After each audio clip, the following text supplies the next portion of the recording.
একদিন মারিয়াম আলাইহিস সালাম পর্দার আড়ালে কাজ করছিলেন।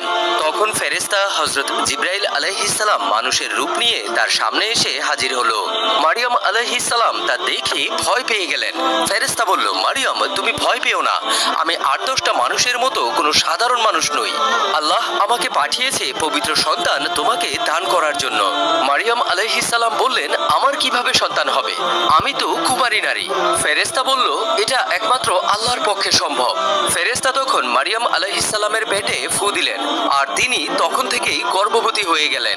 বাচ্চা জন্ম হওয়ার পর যখন তিনি কোলে নিয়ে ঘুরছিলেন, তখন এলাকার মানুষ তাকে জিজ্ঞাসা করলো, মারিয়াম, তুমি বাচ্চা পেলে কোথায়? তোমার তো বিয়ে হয়নি। এমন নানান কথাবার্তা এলাকার মানুষগুলো বলতে লাগলো। ঠিক ওই মুহূর্তে যে মাত্র দুধের শিশু সে কথা বলে উঠল, এবং সেই ছোট্ট শিশু বাচ্চাটি ছিল হযরত ঈসা আলাইহিস সালাম। সুবহানাল্লাহ, আল্লাহু আকবার।